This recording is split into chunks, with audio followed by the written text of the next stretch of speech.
Welcome to the Love, Sex, and Leadership podcast, where you can discover simple tantric teachings to embody your true power, awaken your soul's wisdom, and live an inspired life as a natural, intuitive, and heart-centered leader. Welcome, everyone. We are on another episode of Love, Sex, and Leadership, and very excited to have a dear friend, a mentor who's come into my life many, many years ago, and a really powerful being who I feel like has transitioned between many different worlds and a lot of the subjects I talk about here on this show. And very excited to have Pele Ohad on the show with us. Thank you for being here. Hi, Aaron. Happy to be here. So, the things I discuss on this podcast and really, what I find people are most interested in is this kind of conversational dynamics around, conscious sexuality, around love, around leadership. And, from knowing your journey and really the journey that you've been on from being really a Kabbalistic rabbi and transitioning and I believe almost getting kind of taken away from some of that community because your ideas were almost a little bit too much in some ways. And now, the last many years working a lot in this field around conscious sexuality.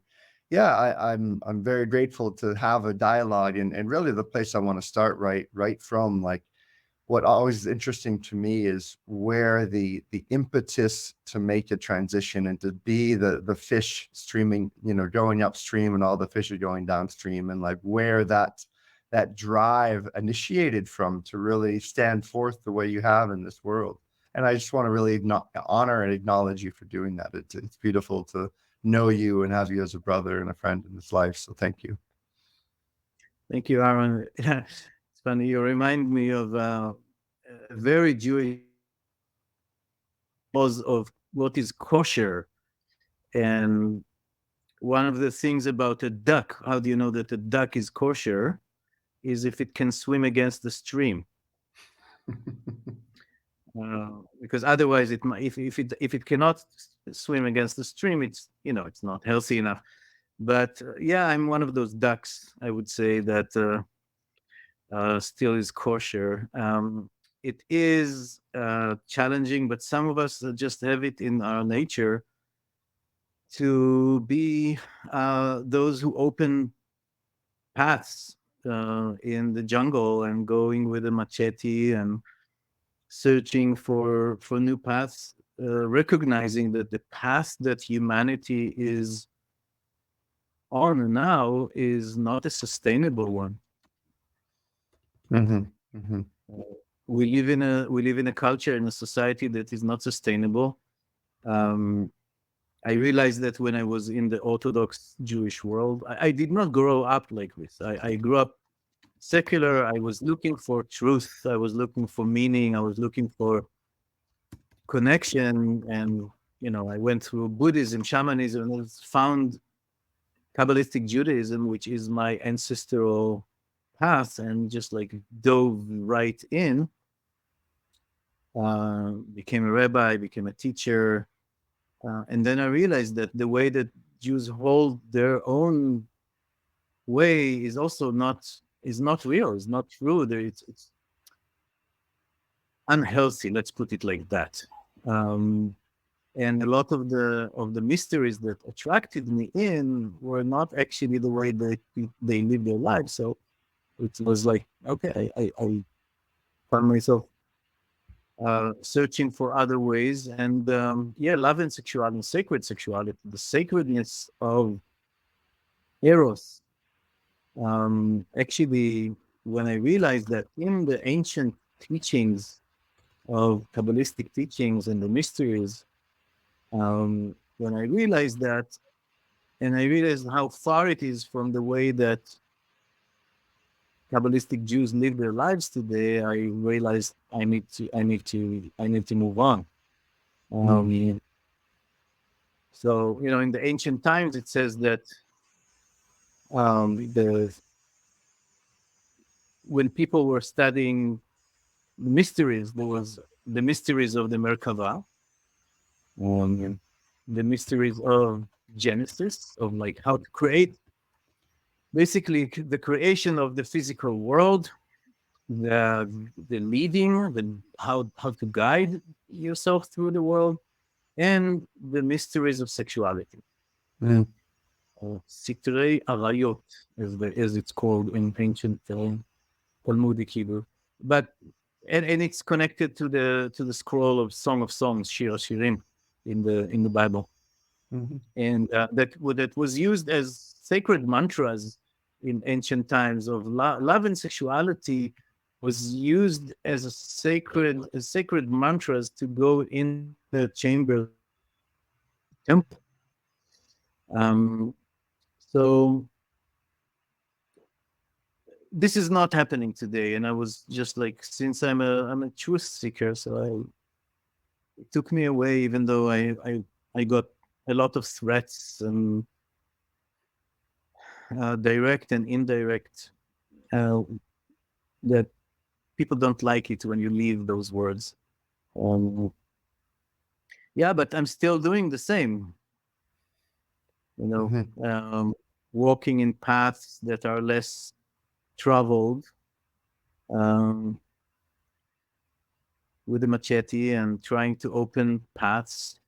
Uh, mhm, mhm, and by definition, us, the pioneers, are getting scratched mm. many times we walk in paths that eventually we say, you know what, don't take it.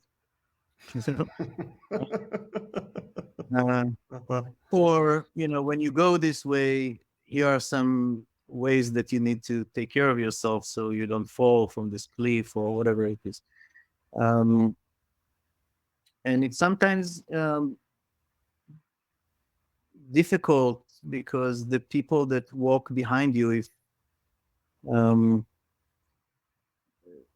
they want a paved path, and some of the paths will be paved, and some of the paths are actually, yeah, they're a bit dangerous, and they are for people who are more advanced, or we just make a mistake. And that's the thing, that we make mistakes. Mhm, mhm, We all make mistakes, mhm, even leaders, even teachers, mhm, and because we're human. mhm. Yeah. Yeah. No, I feel that, and I can feel the vulnerability with that as well, and it's beautiful. And I guess what's fascinating to me is, just hearing you speak and, seeing many, ancient tantric texts and many ancient, books and scrolls that speak quite highly and, firmly around the, what the Eros, sacred Eros has been brought up into the world. And just the question that comes alive for me is like, why in many ways do you feel like the um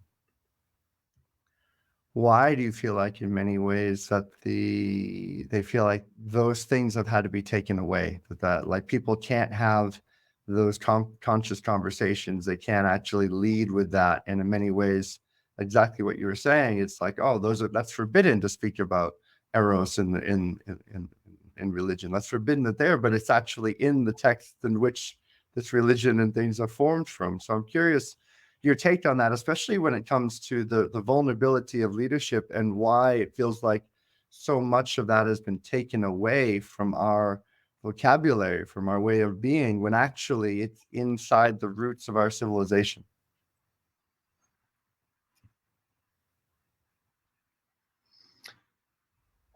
Yeah, these are big questions. Um, to my understanding, Eros is a sacred power. Hmm. Um, Eros is one of the powers that creates the universe. It's not connected to humans, actually. Eros is the power that connects subatomic particles together and created matter. Hmm. Um, Eros is what brings atoms together to create molecules, and molecules to clash into each other. In my understanding, the sun is a constant orgasm, because you know what's happening in the sun. What is the fuel that fuel the sun and all other stars? It's atomic fusion, nuclear fusion. So two separate atoms that are attracted to each other so powerfully that they fuse together to become one. It's the two that becomes one. What is sacred union if not that? And this is what's happening. This is what's happening in the sun all the time. The nuclear power that humans control of to a certain degree is the splitting atom. And creating separation. And this is how, atomic nuclear power came to be. But the nuclear power on the sun is from nuclear fusion, which is lovemaking. And just think about it, that the sun is a constant lovemaking, an explosion of Eros in every millisecond that, shines light to eternity. And every part of life on earth is affected and actually happening because of this. We live from the power of Eros. The ancient Greek called Eros a god. And this is so different from contemporary religion. And today, religious people are shy when they become erotic. Like, you go to synagogue, you go to church, and it's the kind of the last place that you should be erotic or make love or be sexual, because kind of God doesn't like it. In Christian tradition, it's total sin.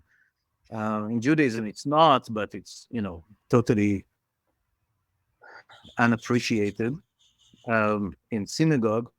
But the ancient Greek, they saw Eros as a god, which means when you become aroused, when you become erotic, you are visited by a god. You're enthusiastic. Enthusiastic comes from in Greek, there's a word that comes from being excited about the divinity. There is a divine power that comes into you when you become excited erotically. And this is how life is being created. Eros is the only way that brings souls into matter. There's fucking nothing on earth that can connect this from soul realm to matter, except sexuality. No scripture, no sacred text, no temple. There's no meditation that I know that can take matter and bring a soul into it, and it will be a baby.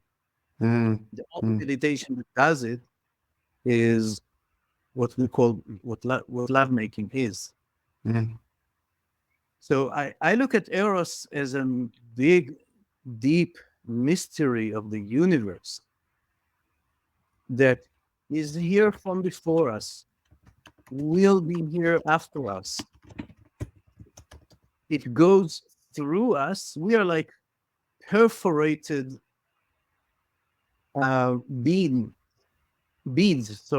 perforated beads on a necklace, endless necklace. And the thread that goes through us is Eros. Each generation or each person is a bead. But what goes through us is an eternal power that we call Eros. But we forgot how to relate to it as like, this is sacred power. This is cosmic power. Life, it's the mystery of life, and we forgot it. Mhm. And it's the mystery of love, of allurement, of attraction. And we forgot it, and we made it something to be ashamed of, and something to hide, and something to be confused about. And of course, we are so confused. In Kabbalah, sexuality is called Yesod. In the tree of life, the Sphira is the Sphira of Yesod, which literally means foundation. Literally, to say sexuality is the foundation of your tree of life. Mhm. And if the foundation is not stable, of course, the whole building is not stable. Mhm. So, in some ways, it's so big and it's so fundamental that how could you not speak about it? Mhm. But I'll Mhm. tell you how. Because people who are, from my experience, people who are aware in their sexuality, in their eroticism, they're awake, they're not good obeying citizens. They will not go to war because their stupid leaders told them to go to kill or be killed. Mhm. They will not just obey. They are autonomous. Mhm. The thing Mhm. is that, and this is part of what, lately I pay a lot of attention and work a lot, with my partner Katara. A lot of what we are writing and teaching and working now is on this combination of what we call epic love, which is the, where love, freedom, and empowerment, which is in the tree of life, it's the right, left, and the center, the three columns. That's right. Love, freedom, and empowerment are coming together, just different faces of the same thing. Mhm. So when you awake as love, people use the word love for many things that are actually attachments, that are actually the opposite from freedom. But where love has the vibration of freedom, Mhm. where love has the vibration of empowerment, this is when you wake up as love. And because you wake up as love, you're no longer controlled by authorities in the way that unawake people are. Mhm. Mhm. And this is not in the interest of people who created religions, of people who control states. So all um, organized religions, to be honest, and I've seen it from within when I was really inside the organized religion, are not interested in people that are really honestly sovereign beings Mhm. that ask deep questions. The Bible is, there's the book of Job in the Bible, which my first book, many years in 94, 95, I wrote my first book. And it's a commentary about the book of Job in the Bible.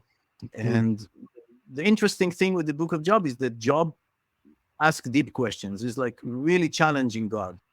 And Mhm. all the traditional people, all the rabbis, there were no rabbis, but all the traditional people back then, the friends of Job, are coming, they're telling him all their answers and the conformism that is, coming with all the people who have all kind of certainties of religion, tradition. But Job is not accepting. He's like, no, no, no, I don't accept. My question is still valid, and I'm challenging God. And then eventually, when God shows up in the end of the book, um, when there is a revelation, Job says, it's not that you answered my questions, but I don't have questions anymore. Mhm. Um, but God says, Cheers to Job. He's the right, he was right to ask those questions, and tells the friends of Job, all the traditional people, go and ask forgiveness, apologize. Mhm. So the Bible is actually saying, at least in the book of Job, it's like, ask the big questions. Mhm. Don't conform, Mhm. even to Mhm. tradition, even to what the sages did or what your ancestors did. Mhm. Like, be like Job, like ask the deep questions. But Mhm. religion is not interested in that. So religion is, and therefore the way to control people is control their sexuality. Mhm. Mhm. So limit their sexuality, and in many ways, the very essence of why people are even having that conversation and being able to have a chance to meditate and to pray and to connect to God is because of sexuality, but it's the very thing that they're condemning underneath it, which to me just feels like a walking contradiction. Yeah, well, it's not only sexuality; it's eroticism, Hmm. and eros is bigger than sexuality. You know, as we age, I think less of our eros is channeled directly to sexuality. A young body is more sexual, but an older body can be still totally erotic. You can be. My teacher, actually, one of my teacher, Zalman, he died. He was almost 90. He was totally an erotic person, even on a wheelchair, even as an old man. He wasn't, I believe, he wasn't sexual, but he was totally erotic, and the light in his eyes you could see, and he was. Hmm. So Eros is bigger than sex. As I Hmm. said, Eros is bringing atoms together. It's the coming together. It's the ability to open up in love Hmm. and to unite and to merge. Hmm. Um, and So yes, to yeah. mm, Yeah, so to unite into love, and it's this merging of we're speaking about mm, here is how do we then take that uniting of love, and lead from that place, to lead from a place that actually celebrates and brings in Eros, knowing that it's going to be, at times attacked and ridiculed, which I know you've come across yourself, and still continue to, you know, be going down that road in the jungle with a machete, and feel like you can still find your own 2 feet along the way. And especially now what's happening in the world. I mean, to me, this conversation feels more alive and pertinent than anything, because what are we really fighting for? I mean, I obviously there's a lot happening, you coming from Israel as well. And like, how do we take this leadership of love and apply it into a society to, in many ways, it feels like, to reclaim our righteousness and our truth-seeking capacity as humans, in these in souls inside this body, but humans having this experience, so that, it's not that we don't need to fight anymore, but how do we create a leadership of love on this planet, integrating these pieces and making it alive, something that people aren't afraid of? Because in many ways, people are afraid of Eros. They're afraid of what it does and what it doesn't do. thank you. Let's take a deep breath. This is Yeah. like actually what I really, really wanted to speak. Uh, I was hoping to speak about. Hmm. Um, what is leadership of love today, and especially when we realize that love, epic love, is this combination of love, freedom, and empowerment. Hmm. Um, the love that is not taking away the empowerment of people, not disempowering people by guilt or shame or um,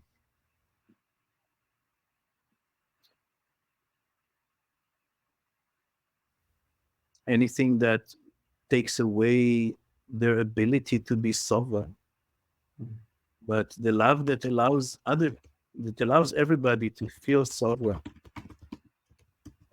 And what is leader? How does leadership work to bring about I don't know if my connection was cut. So Oh, yeah, I how does get you. leadership, how does leadership work to, if we want to create a society that will help everybody to be empowered, Hmm. that will help everybody to be sovereign beings and not follow authorities. So how do you become a leader of that? Because, by definition, people look at you as a leader and they give you authority. Hmm. Hmm. And this is where what happened with me is like people naturally gave me authority that I didn't want to have. And because I didn't want to have it, it wasn't my blind spot. I did not recognize, I can say I did not recognize the way that people hold me um, as an authority and project on me issues that they have with authority from their parents, their teachers in school, in high school, in the army, if it's in Israel. Um, and I wanted all the time to create a society, a community, and a society where leaders are humans and are seen as kind of older brothers, I would say, older Hmm. brothers, older sisters, and not as parents. Um, and I was trying to guide my community all the time, I was trying to be a friend and just like someone along the way that maybe walked some steps ahead Hmm. and can Hmm. give some indication of the way. Um, but never wanted anyone to take me as an authority. Little that it was a wishful thinking because people do come, um, if we call it conscious community, people come from the unconscious world and they come with their projections and they project parents on leaders and wish for the parents to be perfect, and the wish from leaders to be perfect. Hmm. And what would it be if we as leaders can actually stand in the fire and say, like, I am owning my place as a leader of sort. Doesn't matter if you're what kind of leader you are, if you're a teacher, a political leader, or an author, or whatever it is, an artist. Um, I own my leadership and I also own my shadows. Hmm. Hmm. I actually want you to see me not as a perfect being, but as an imperfect being that is constantly working on myself to I like this thing that says tomorrow I will make better mistakes. Make better mistakes tomorrow. It's like it doesn't mean that I will not make mistakes tomorrow. I just like learning from the past just makes it easier to make better mistakes tomorrow. Hmm. I do hope Hmm. that we'll make better mistakes tomorrow. Hmm. Um, so what it is to be invulnerable leadership. In the Talmud, the big Jewish text from medieval times, they actually say, um, I'll say it in Hebrew and then in English, אין ממנים פרנס על הציבור, אלא אם כן קופה של שרצים תלויה מאחורה.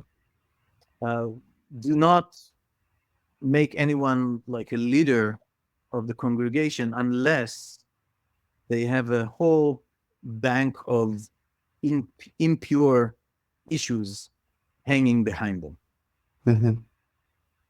Basically saying, we don't want someone who is pure and okay um, as a leader. We want someone that is acknowledging that they're fucked up. Hmm. Um, Hmm. so and this is also in the Hasidic mysticism. They say this is the difference between King David and King Saul. That King David was actually, because he made mistakes, he sinned in the language of the Bible. He made mistakes and he acknowledged the mistakes. That's why he became the symbol of leadership, while King Saul made mistakes and he couldn't recognize that he made mistakes. He was trying to justify it. So I have to say, one of the big things that I learned in this year and a half that I was going through difficult times is I saw myself actually in a place that it was hard for me to acknowledge my own blind spots. I'm in wanting to be seen for my wishes, for my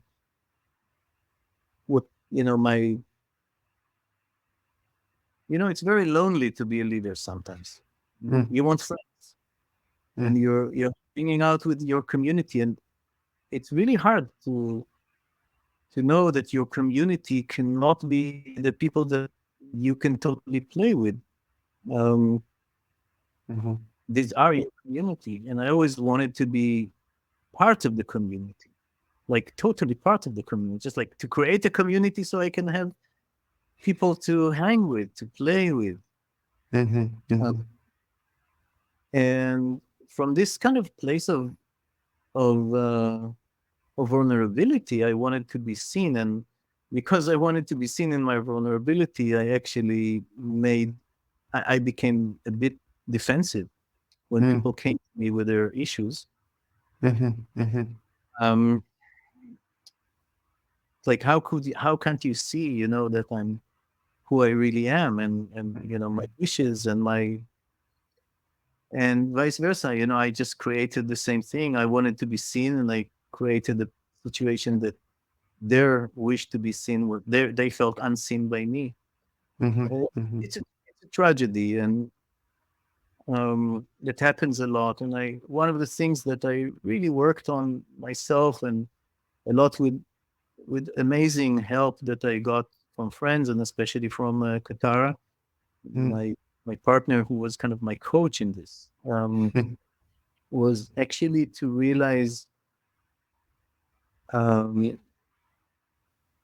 to be undefending myself, how to open that leadership of love is the leadership that can actually stand in a fire with an open heart. And I was too defensive. I actually created situation that I'm sorry I did, because of my defensiveness.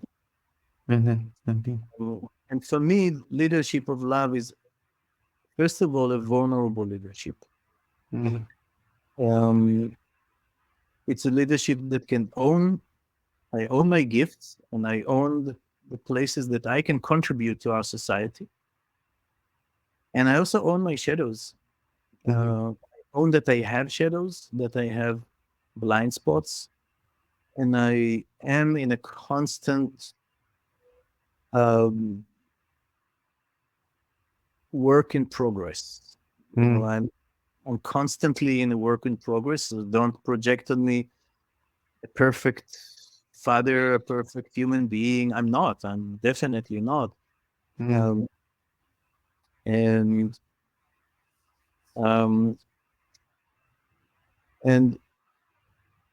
I'm learning to look at people who come to me with complaints. It was really, really difficult for me to receive complaints. Knowing who I am, it's feeling when people came with complaints. The feeling was like, I kind of like, are you crazy? What are you talking about? You You don't see me. The feeling in me mm, is like, you don't see me. You don't mm, see, yeah, what are you projecting? What are you putting on me? It's like, it's crazy. But mm, sensitive. And they felt unseen. mm, So mhm, it's mhm, part of leadership of love for me today is to learn how to receive complaints as a request for love. mm, mm, Someone who comes with complaints is actually saying, I need help. Yes, they project it on me. Yes, it might be distorted and everything, but underneath it, there is the energy of like, I'm hurt and I need help. mm, mm, And sometimes it's really hard to see that. mhm. So Yeah, I really appreciate and celebrate what I'm hearing you share, and I can also really feel the heart that comes with it. And I want to share, a personal experience that I had with you, really when we first met. We took a training with you, and I remember for myself, coming from my own background and my own projections on what I thought a leader should be and all these things, and I remember being filled with a lot of judgments and ridicule, and actually bringing them up to you. I don't know if you remember this moment. I brought them no, up I to you don't. at the end of the training, and there was just this really beautiful place that said, "Yeah, yeah, okay, I'm all of that." And I was saying, "You're this, you're that," and it was just like there actually wasn't a pushing away. There was just like a deep ownership of it, and it was such a shifting moment for me because I realized I had put so many projections onto a leader to need to be something perfect. Like they needed to be something perfect and they had no faults. And I witnessed you lead beautifully, but lead and there were, there was there were aspects of some messiness and some things that came up, but there wasn't you fully owned it, and it was like a beautiful gift for me. That was a really beautiful gift because I realized that it opened the doorway for me to step even more into my own leadership. And in witnessing the way in which you held, it gave me a deeper permission field to say, hey, I can do this. I'm never going to be perfect. No leader ever is going to be perfect. And anyone who thinks that they're going to be is actually there's the ridiculousness to that. And in that moment, it was like, wow, okay, I can do this. Like there was a deeper permission field that came in because there wasn't a denial of any of the things that I shared with you. There was an ownership of it, and there was a saying, "Hey, and you are this also inside of you," and is reflection back to me. And it gave me a permission to say, "Okay, I'm ready to actually be more of a leader in this field that's edgy, that's gray, that works with sexuality, that works with eros, that works with things that people are constantly ridiculing." So I just want to say thank you. Maybe it wasn't a moment you remember, but it was a shift for me in terms of how I was getting to and wanting to show up as a leader on this planet. Thank you. No, I do not. I remember you in the training that was like, I don't know, 8 years ago or 10 years ago. I don't know. Um, but I don't remember this conversation. And I'm very happy that I could respond like this. I can just own it that um, I guess not always I responded like that. And there were certain times that people came to me. Um, I think especially with uh, with complaints that had to do with sexual shadows, Mm, projecting all kind of shadows and sexuality on me. Um, that that it was harder for me to receive like that. mhm, mhm, Um, because I did not receive it like I did with you. I don't remember what you said about me, but mm, because I did not receive it, I actually created a harsher situation for me. mm, mhm, Sexual shadows is we all have sexual shadows as well, mhm, mhm, um, and shadows are not monsters, and this is important to know. mm, Um, Actually, just shadows that are unowned might become monsters. mm, Shadows are just things that are not in the light of our consciousness. mm, And the more we wake up, we can bring more and more aspects of ourselves that not in the light of our consciousness into our consciousness.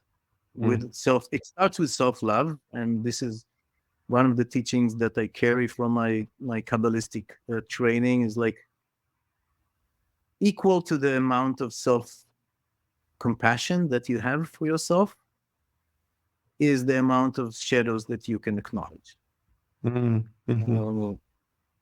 equation, because if you don't have enough compassion and you acknowledge a lot of shadows, you'll just collapse.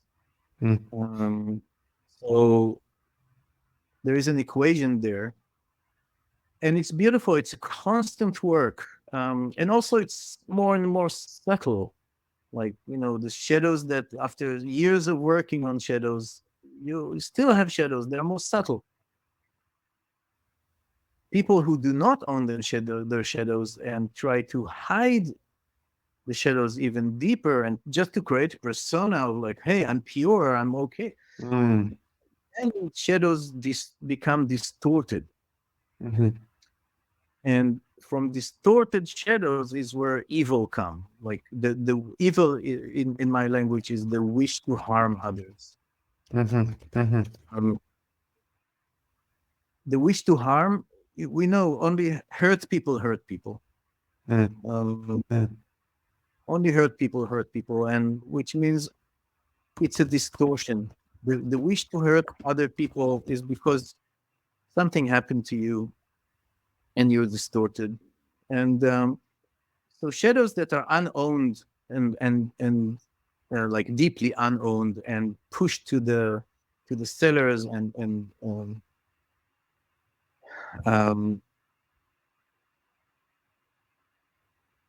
out of the light of consciousness, then they start to they knock stronger, and they become bigger, and they become monsters. And then when they go out, they're dangerous.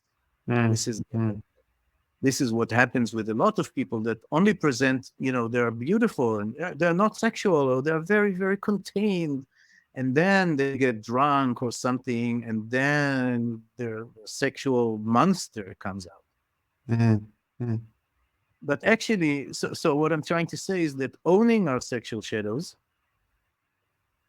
is a beautiful part of becoming more and more aware. Is to say, yes, I do have aspects that are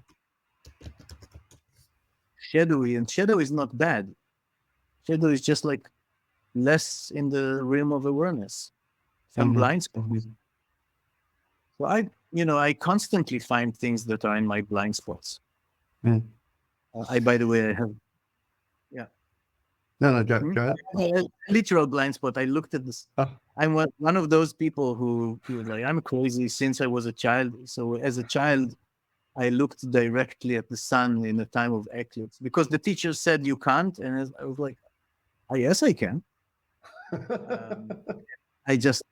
I burnt the inner retina of one of my eyes, so I literally have a blind spot, physical blind spot burn. I see the sun all the time inside myself. In your eye. Wow. Well, I've heard of friends doing a little this happening with sun gazing for a little bit too long. Yeah. So, in regards to, leadership, and there's a lot more beings that are coming out into the world, and you could say they're, sexual or erotic leaders, and they're trying to integrate this work and support people and, getting themselves into this field more and more. And, I guess the question is, like, to some of that, whether it's a younger generation or people who have, taken the Tantra practitioner training or done the sacred sexuality training or worked with Eros, and they want to start to lead and support people, whether it's one-to-one sessions or facilitation, and what would be some of the, you could say, words of advice or encouragement to do it with some of the things that you've learned along the way, and to do it with a level of integrity, but also to not lose the divine sacred power of Eros. Like, where is this line between where we can own our erotic body, own the part of us that is living and breathing as Eros, and not just become a regurgitation of information, to actually hold inside a sacred field that celebrates Eros, but then doesn't get so pulled into what can be, for many people, the shadows of Eros that haven't been owned and integrated. So someone who's really wanting to lead in this field, like, what would be some of the suggestions or takeaways that you could support them with? Thank you for the question. Mm, Community. mm, Be part of a community, practice transparency. mm, I think one of the problems of leaders is that they are not part of community. Part of, this is part of the illness of our society today, that we're not arranged in intimate communities. mhm, mhm, Have a community that of intimate people. I'm not speaking about, Facebook community. A mm, real community, even if this community is 5 people, 10 people, but people who see you, mm, who you live in transparency with, mm, meaning you can speak about everything. Don't keep, especially sexual issues, in the dark. mm, Practice speaking about everything that you do, that you want to do, that you wish to do, that mm, you're dreaming of, with trusted people. mm, Um, this is, in my eyes, crucial, because then you get real feedback from friends and community. You're being seen. A lot of what happened, and it happens actually not only in tantric communities, but in Buddhist communities, in everywhere, places that present themselves as if there is no, we don't deal with sexuality, or there is no connection between the people in power and the congregation or the community or the participants. It's not happening in ours. And then it's just a matter of time until a scandal will come to the light, something that the teacher or the teachers or the people in power were trying to hide. mhm, So mhm, one of the things I made myself as a rule of thumb for myself. I never hid anything. mm, I was living, and I still am living my life, my erotic life, my love life, totally in transparency, with the people that I'm in trainings that I do. I uh, challenge people to be transparent mm, about what's happening with them, what they're doing, not like not continue this habit of sex is not something we talk about. We will talk about all kind of spiritual things, and not talk about what happened, or who we want to explore with, or maybe we had an exploration with.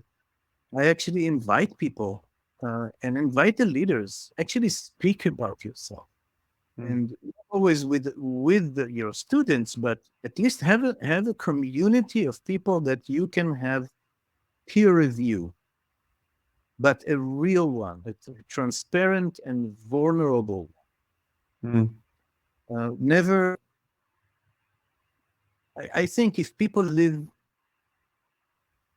double life, like there's a life of the persona and the life of the real person, that's a recipe for disaster. mm, So be real, like be real. mm, Um, Explore yourself, explore your shadows, explore your, and also accept it that you are an erotic being, and it's beautiful. If you teach sexuality, allow sexuality to run through you, and be an erotic being. Be an erotic being in whatever it is. Some people have eros with the cosmos and not with people. Some people, whatever erotic being you are, maybe you're monogamous, maybe you're polyamorous, and maybe you're a cosmo-erotic person. And that's okay, but allow eros to flow through you. So you don't deny sexuality and speak about sexuality. I see a lot of the phenomenon in people who engage with Tantra is actually a deep fear from sexuality, a deep fear from it that is disguised under tantric ways to control Eros. It's basically using whatever tantric, Taoist techniques, breathe like this, control, contract here, move the energy up, like all those, it's basically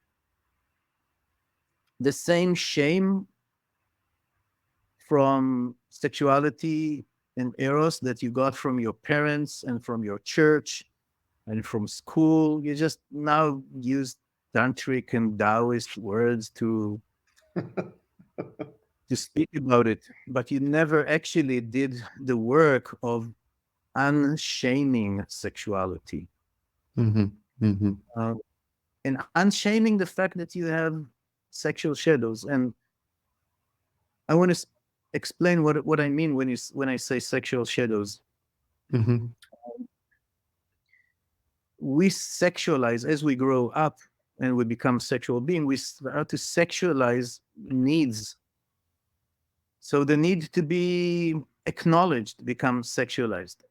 And I'm trying to get acknowledgement and validation through having sex. The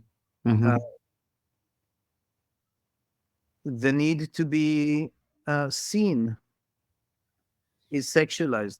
And in order to be seen, some people feel like, well, only if I have sex with this person, I will be seen. The need for status, the need for belonging. This is something that happened, and we need to be aware of. Like, people want to belong to community, and the tantric or conscious community is a cool community. And some people, I know that in ISTA, I didn't realize it enough how much people sexualize themselves because they think, they assume a wrong assumption that in order to belong, they need to be sexual. And I mean, this is so sad. This is so sad. I want to say, you can belong. In order to belong, you need to be authentic. And if your authenticity is that you want to sleep with many people, go ahead. But if your authenticity is that you want to be monogamous or not to have sex at all, it's like, be authentic. This is what I want. The ticket to enter the conscious community should be in integrity and be authentic, whatever it is. But it happened because we did not speak enough.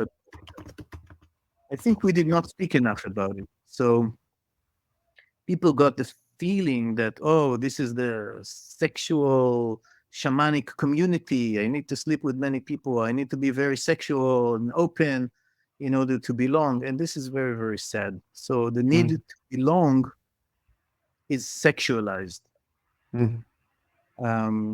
The need to feel like I'm a man is sexualized. The need to feel like, oh, I'm a woman is sexualized. So all those things are sexualized, and basically people want to have sex, but they don't say why. They're not aware of like what actually is pushing me to want to have sex. And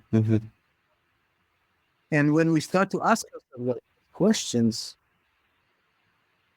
then we start to become aware of our sexual shadows. Mm. And I'm not saying that it's wrong. There is nothing wrong. You might say, like, I am aware of that and I want to do it like this. And that's okay. Mhm. Mhm. Mhm. The problem is when we're not aware, we're not aware. Mm. Unaware, we grow into sexuality when actually what happens in us, there are other needs that are trying to work through sexuality, and then it creates misery. Yeah. Um, so yeah, exploring our sexual shadows, even as leaders, even as tantric leaders or teachers, the fact that you're a tantric teacher doesn't mean that you finished to deal with your things from childhood, with your need for a nipple, with your need, with your shame from, from, how do you call it, pocket training, Mhm. um, from, yeah, there's so deep in ancient fears and shames. Some of them are personal, some of them are coming um, through the ancestral line. They are generational, and we carry them, and it's okay to carry them. It's really okay to be fucked up if we're aware of it. Mhm. Because we're humans. Because we're Mhm. humans. I feel, in Hebrew, in Kabbalistic Hebrew, there's this word anava, Mm. which literally means humility, but actually, in Kabbalistic meaning, it's humility plus audacity. Mm.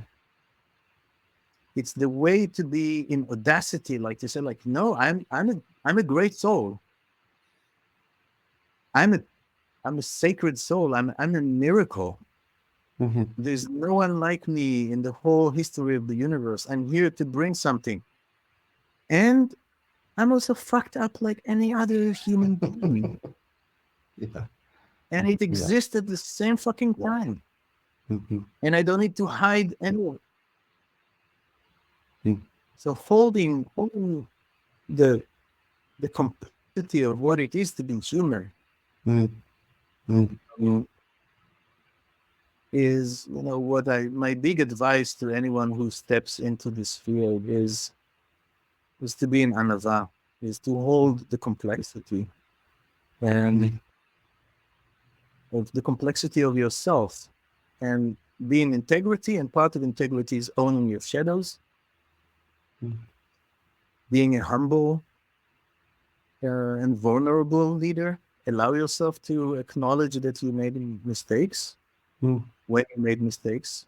Even acknowledge it a year later, it's okay. Just like whenever you can, just acknowledge Mhm. Mhm. and and, cre- and help create another culture that is not like our cancel culture today. The cancel culture is coming from a place that is totally immature. There's still like, oh, if you're a leader and you made the mistakes, we cancel you. Like, no, actually, if you're, I don't know if it's true, but I heard this beautiful story about someone that worked for Bill Gates in Microsoft and made a big mistake that they lost $5 million, and he came to Bill Gates and said, like, well, I'm sorry, and I take responsibility. I'm sure you're going to fire me. That's okay. And Bill Gates said, like, fire you? Are you crazy? I just invested $5 million in your education. Yeah. Yeah, yeah, I love that. I love the place of actually celebrating that we are not perfect and that we, the thing I heard a lot from what you're sharing is to have a deeper level of awareness, and with awareness requires greater responsibility, and that's also with the humility to step forth, knowing that no matter what's shared, people are going to have their thoughts and opinions. Haters are going to hate. People are going to have their thoughts and ideas. But actually, to be a leader in this way, there's a deep vulnerability and a humility and a strength of the soul. The word you shared, and the audacity of the soul to actually set up and say, "Hey, I'm standing for what I believe in this world. Not everyone's going to love it, but I'm going to do it out of the integrity of my heart." the integrity of my soul. So thank you for doing that in the world. Thank you for the way you showed up. It's a gift and a joy to have you in my life. And yeah, I'd love to kind of complete if there's anything that's coming up next for you, or any exciting projects or new writings that you're doing. I know you have a couple of books out yourself. And anything you'd like to share with the audience about what's upcoming for you. Yeah, sure. I mean, yeah, there are the books, of course, Kadesha, that is like online in Amazon. But the new creation is that I'm really excited about is um, the the journeys that we call Black Butterfly that I lead with Katara, Mm, created with her and leading with her. We just finished one that was an amazing. I mean, it was so good that people immediately said, like, "Where are you doing another one?" And we are doing another one in mid-February in Cyprus. mm, And the the idea of the black butterfly is basically what we talked about: is own your shadows, mhm, open your wings, and fly. mm, So to basically, it's a journey into the initiation of the soul, and I can talk about it for a long time, which is I'm not because we're closing this, but yeah, it's an 8-day journey of initiation of the soul, which we make the parallel to the life of to the metamorphosis of a caterpillar mm, becoming a butterfly. mm, Like, imagine what it is for the psychology of the caterpillar to think of becoming a butterfly. It's like such a different being. I mean, even mm, different DNA.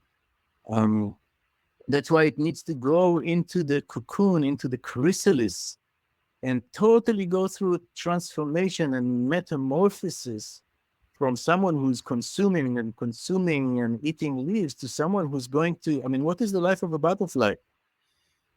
Drinking nectar and making flying and making love and being mm, and being being marvelous. Uh, mhm, mhm, so this is the life of your soul. So what it is to live the life of your soul deeper in this world. mm, I'll just say that when we experience trauma, there are parts of our soul that are leaving. mm, And when we go through initiation, there are parts of our soul that are coming down into the body. mm, mm, And I have talks about it, and it's part of my burning fire now in these days is how can we take our life experience? What does it take to not be victims of traumatic experiences, but to use everything as an initiation of our, which is it, which what it is. Our soul is trying to initiate us to become more mature, more powerful, more magnificent, and to live powerfully in this life, owning the grief, owning the sorrow, owning the anger, owning our shadows, and opening the black butterfly wings. So, mm. yeah, this is like something that is really alive for me, and we're gonna do another one in February, as I said, mid-February in Cyprus, and probably later as well. Um, this, these journeys are really, I feel, needed, especially because the field is so much talking about trauma today.